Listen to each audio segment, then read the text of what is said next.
जब मैं छोटी थी वहाँ पे हम लोग सब अपने पड़ोसियों से बहुत क्लोज थे। पड़ोसियों से, बिल्डिंग में जितने लोग हैं सबके लिए, तो किसी के घर से इफ्तारी आ रही है, हमारे घर इफ्तार जा रहा है, किसी क्या शरबत बनाए तो अब वो आता आ है। रहा है। अब यहाँ पे नहीं। मेरे नेबर जो थे माशाल्लाह से, अब तो वो इस दुनिया में नहीं रहे, अल्लाह उनकी मगफिरत फरमाए।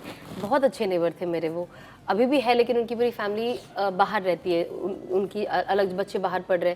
लेकिन वो इतने अच्छे थे, जब हम नए नए जब शिफ्ट हुए तो वो ऐसे भी हमारे यहाँ पे खाना या कुछ ऐसे भेजते रहे। जैसे होता है ना, जब आप कहीं पे नया शिफ्ट होते हो तो आप एक ताल्लुकात बनाने के लिए आप कुछ ना कुछ नए जो घर पे शिफ्ट हुए उनको कुछ देते।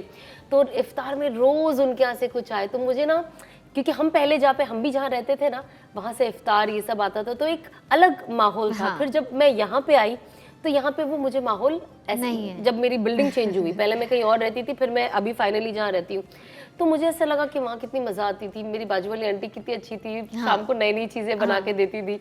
मैंने कहा अब तो क्या है, यहाँ पे कोई नहीं है, सबके मुझे तो पता ही नहीं है कौन है।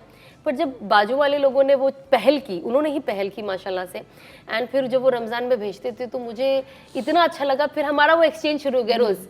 बेचारे एक अंकल अकेले रहते थे, उनकी वाइफ बच्चे ट्रैवल करते थे, बच्चे बाहर पड़े, तो अंकल आपके लिए इफ्तार लेके आए, नॉक करते थे, इफ्तार लीजिए। उनके ऐसे जो आते थे कुक होते थे, वो लेके आते थे, आंटी आपके लिए बनाया। और वो लोग इतना ध्यान रखते थे, जन्नत, यू वोंट बिलीव, उनको पता है मेरी मम्मी को शुगर है and health wise she is not that good, तो वो भी ध्यान रखते थे कि आंटी हमने आपके लिए बनाया, इसके अंदर शुगर नहीं डाला है। तो आई थिंक जब आपको ऐसे नेबर्स मिलते हैं जो आपके लिए सिर्फ इफ्तार नहीं ला रहे, बल्कि they are also taking care of your health, जहाँ पे वो आपको एक दिमाग में रख रहे कि नहीं, शरबत मैंने आपके लिए ये अलग बनाया, तो आई थिंक ये भी कितनी बड़ी नेमत होती है ना। मैं हमेशा कहती हूँ अच्छे नेबर अल्लाह की सबसे बड़ी नेमत है हम